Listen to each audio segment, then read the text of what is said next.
I remember the exact moment my silence started to feel heavier than my marriage.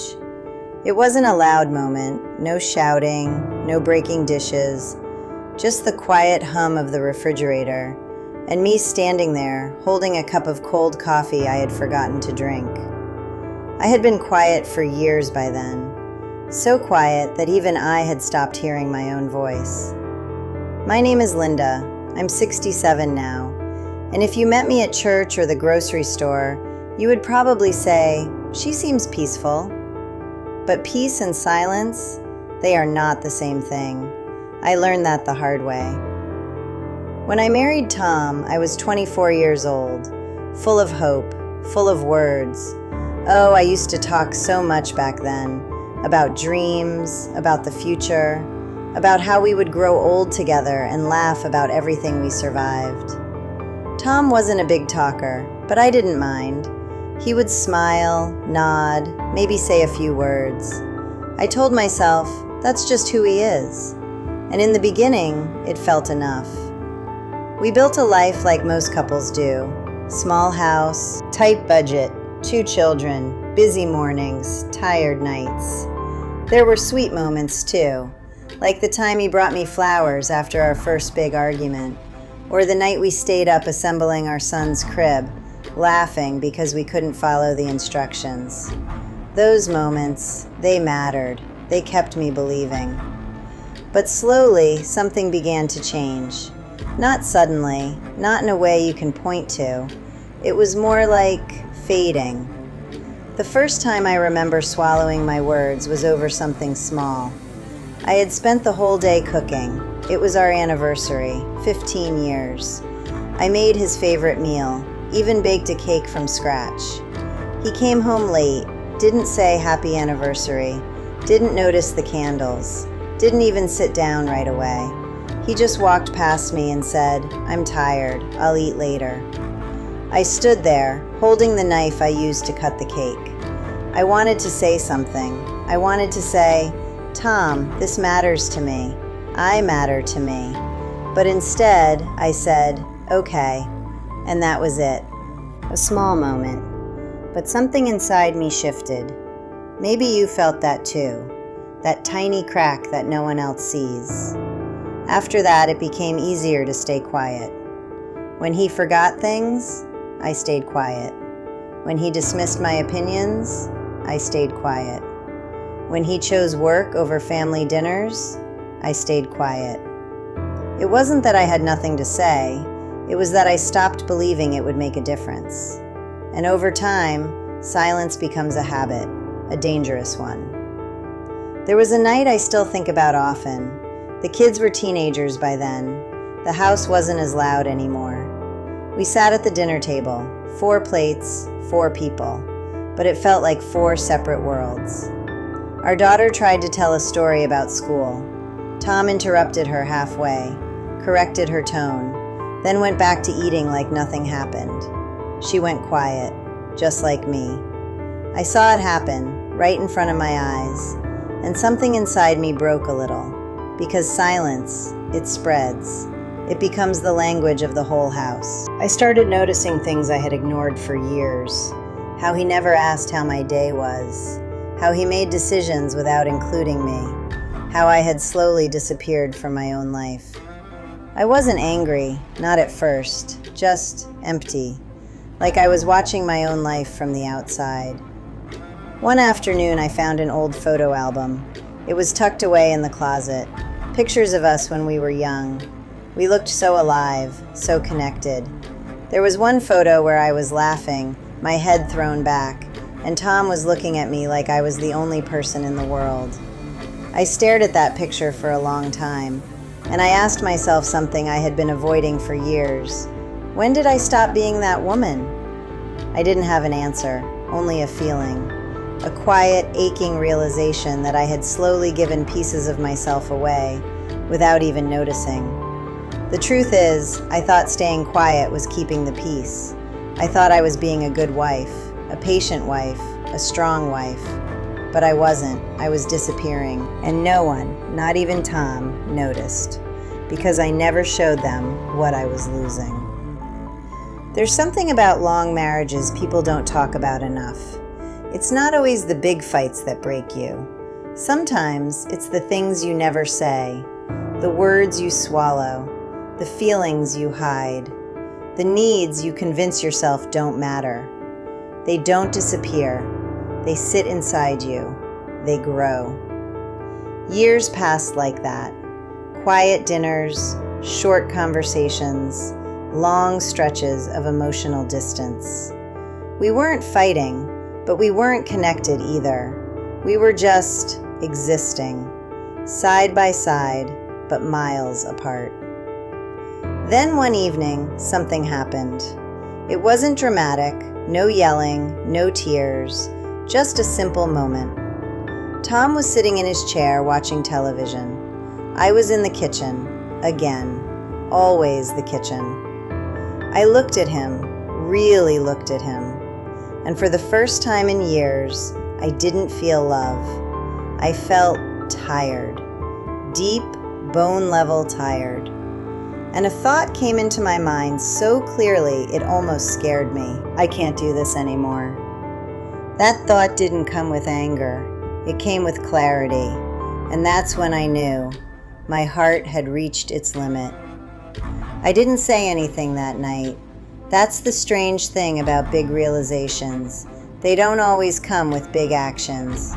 Sometimes they just sit quietly inside you, waiting. The next morning felt like every other morning.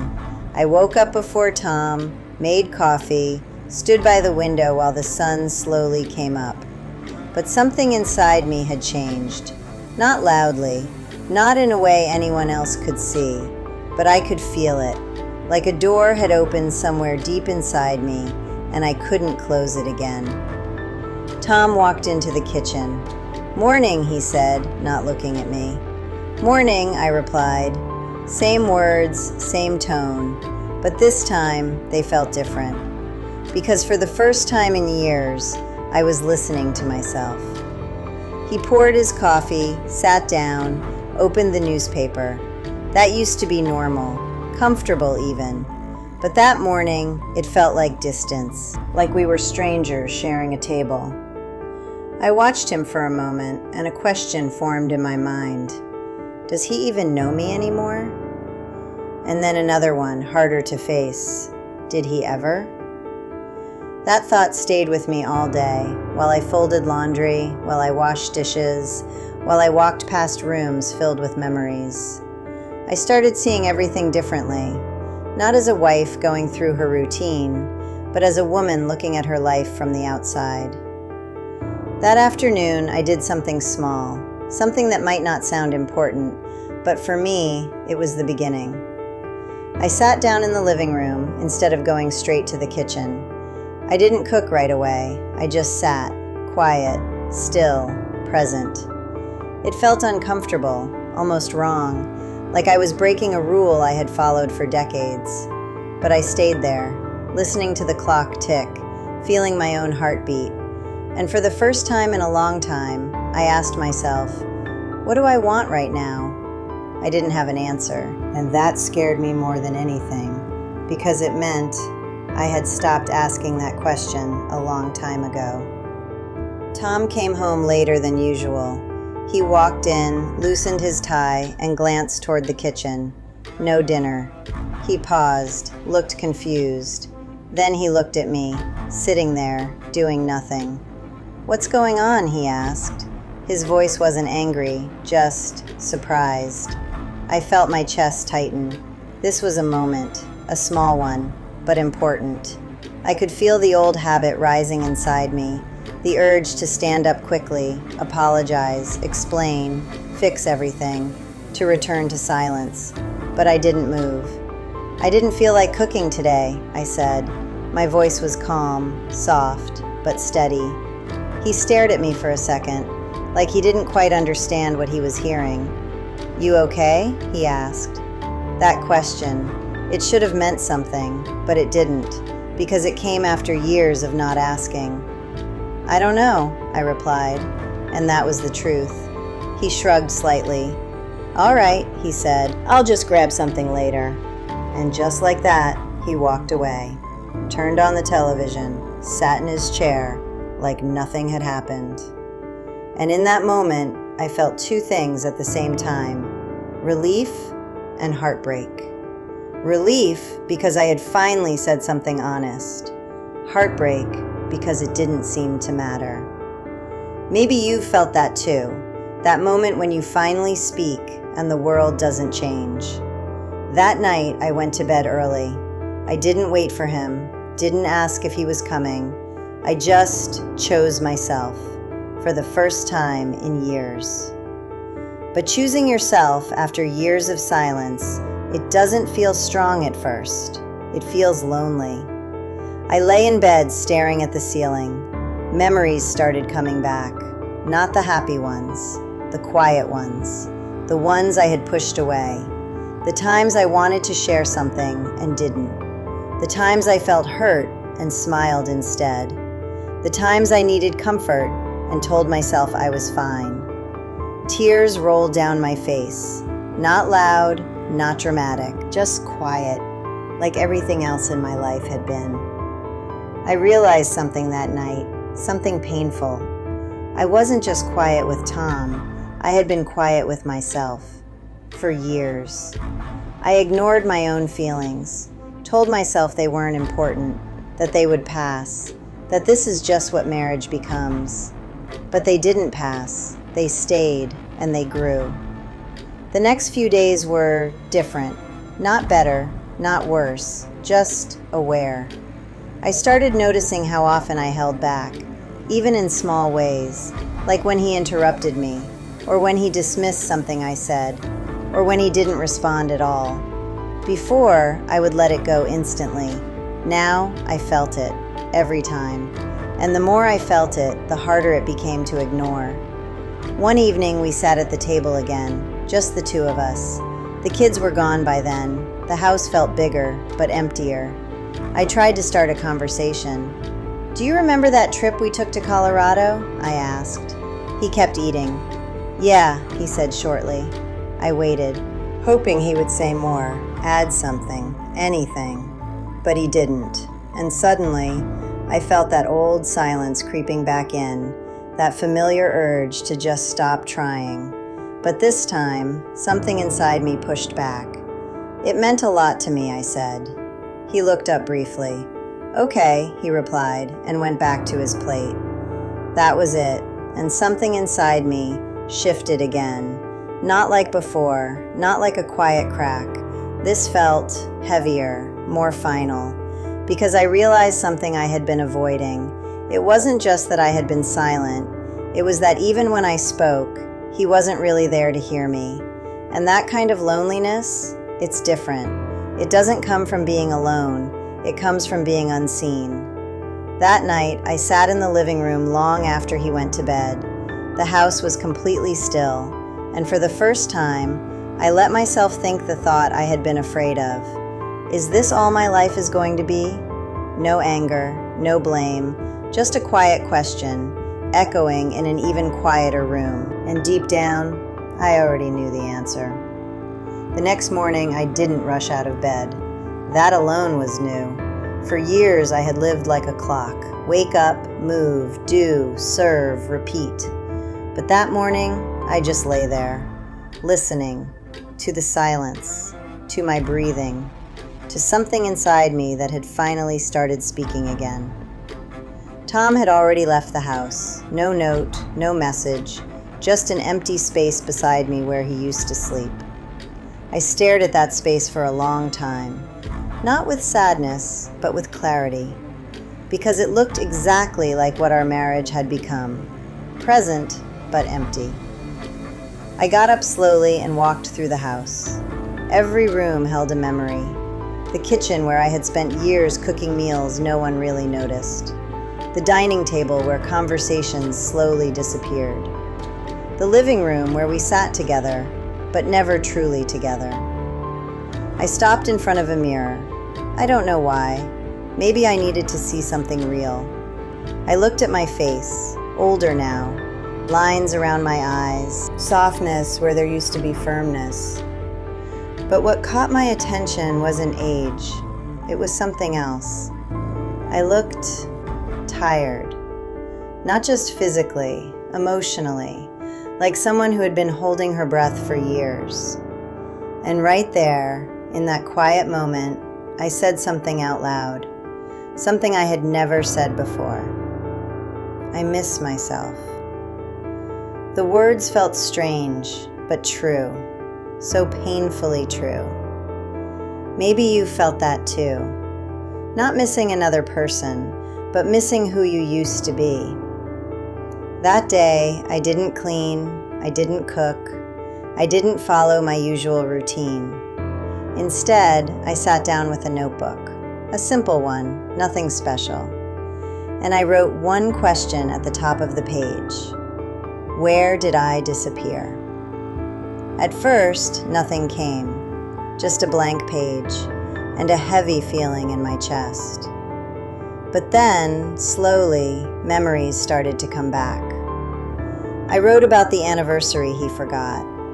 I wrote about the night at the dinner table when our daughter went silent. I wrote about all the times I swallowed my words, all the times I told myself, it's not worth it. Page after page, my silence turned into words. And something unexpected happened. I started to feel angry. Not loud, explosive anger, but a quiet, steady kind. The kind that comes when you finally see the truth. I wasn't just hurt by Tom, I was hurt by myself because I had allowed it for years. That realization, it stung. But it also gave me something I hadn't felt in a long time, power. That evening, when Tom came home, I didn't feel nervous. I didn't feel small. I felt ready. He walked in like always, set his keys down, turned on the TV, didn't ask about my day, didn't notice anything different, but something was different. Tom, I said. He didn't respond right away, just kept looking at the screen. Tom. This time my voice was firmer. He glanced at me. Yeah? Can you turn that off for a minute? He hesitated, just for a second. Then he picked up the remote and muted the TV. Not off, muted. That small detail, it told me everything. Still, I continued, I need to talk to you. Those words felt heavy in the air, unfamiliar, like a language we hadn't spoken in years. He sighed slightly, not loudly, but enough for me to notice. Okay, he said, what is it? I sat across from him. My hands were calm, but my heart, it was beating fast. I've been unhappy for a long time, I said. There it was, simple, honest. No blame, no drama, just truth. He blinked, looked at me more directly now. Unhappy, he repeated. Yes. A long pause filled the room. With me, he asked. I took a breath. With us, I said softly. He leaned back in his chair, crossed his arms, that familiar posture, closed. I didn't know that, he said, and for a moment, I believed him, because how could he know when I had spent years hiding it? I know, I replied. I never said anything. Another pause. Well, why now? He asked. That question, it carried confusion, maybe even a little frustration. I looked at him, really looked at him. Because I can't carry it anymore, I said. Silence. Not the old silence, not the kind that hides things. This one felt exposed. He rubbed his face, looked away. I thought everything was fine, he said. That sentence, it hurt more than anything else, because it showed just how far apart we had been. It wasn't, I said gently. He didn't respond, and for the first time in years, I didn't rush to fill the silence. I let it sit there, let him feel it. Minutes passed, slow, heavy. Then he said something I didn't expect. What do you want me to say? I paused, because the truth was, I didn't know. I don't need you to say the perfect thing, I said. I just need you to hear me. He nodded slightly, but his eyes, they looked uncertain, like he didn't know how, and maybe he didn't. That realization hit me quietly. All these years, I had been waiting for something from him that he might not even know how to give. And that changes everything. Because when someone won't give you something, that's one kind of pain. But when someone can't, that's a different kind of truth. We sat there for a long time, not arguing, not fixing anything, just sitting with reality. And for the first time in years, I wasn't hiding from it. We sat there in that quiet room, two people who had shared a life, finally facing it. Not fixing it, not pretending anymore, just seeing it for what it really was. Tom cleared his throat. I don't know what you want me to do, he said. His voice wasn't cold, it was something else, lost maybe. And in that moment, I understood something I hadn't allowed myself to see before. Tom wasn't cruel. He wasn't trying to hurt me. He was just the same man he had always been. Quiet, distant, emotionally limited. The difference was, I had changed. I'm not asking you to fix everything, I said softly. I just needed to stop pretending that I'm okay. He nodded slowly, but there was a gap between us that words couldn't easily cross. Are you saying you want to leave? He asked. That question sat heavy in the air. For years, I had avoided even thinking about it. Leaving felt like failure, like giving up on everything we built. But now, it felt like a real question. I don't know, I answered honestly. And that was the truth. For the first time in my life, I wasn't giving an answer to keep the peace. I was giving the answer that existed. He looked down at his hands. I didn't know you felt this way, he said again. This time, I didn't respond, because we both knew that sentence couldn't carry us forward. The conversation didn't end with a solution. There was no big breakthrough, no dramatic apology, no sudden change. Just two people, sitting with years of silence between them. That night, I didn't cry. I didn't feel overwhelmed. I felt clear, and clarity can be both peaceful and painful. Over the next few weeks, something quiet but important began to happen. I stopped shrinking. Not in loud ways, not in ways anyone would notice immediately, but in small, steady choices. I spoke when I had something to say, even if my voice shook. When he interrupted me, I gently said, "Let me finish." When I didn't agree, I said, "I see it differently." When I felt tired, I rested, without explaining, without apologizing. These weren't big acts of rebellion. They were small acts of presence. And slowly, I started to feel something I hadn't felt in years, myself. Tom noticed, not right away, but over time. He started watching me differently, like he was trying to understand who I had become. One evening, he asked, "Have you been thinking about what you said?" I looked at him. "I have," I replied.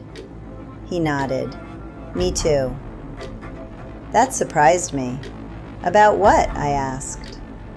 He hesitated, then said something simple. "I didn't realize how much you needed me to listen." It wasn't a perfect sentence. It wasn't deep or emotional, but it was something. And for the first time in a long time, I felt a small opening. "I needed you to see me," I said. He looked at me, really looked. "I'm trying," he said quietly, and I believed him. But I also understood something important. Trying doesn't erase the past. It doesn't bring back the years of silence, the missed moments, the parts of me that had faded away. But it can create something new. The truth is, not every story ends with everything being fixed. Some things heal slowly, some things change shape, and some things never become what you once hoped they would be. Our marriage didn't suddenly become perfect.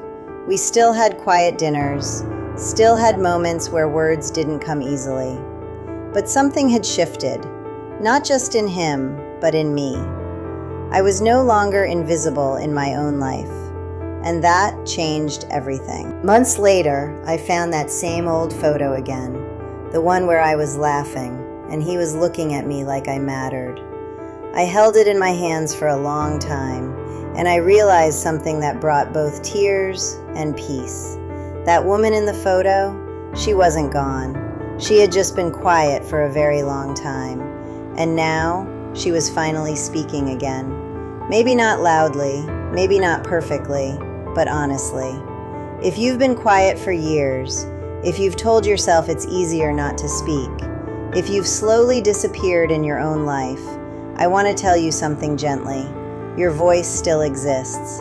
Even if it feels buried, even if it feels forgotten, it's still there, waiting. And the moment you start listening to it, even in the smallest way, something inside you begins to come back to life. Not all at once, but little by little. And sometimes that's enough to begin again. This isn't a story about leaving or staying. It's a story about waking up. Because the hardest truth I had to learn was this: silence doesn't protect your heart. It slowly breaks it. And finding your voice, even late in life, might be the most important thing you ever do.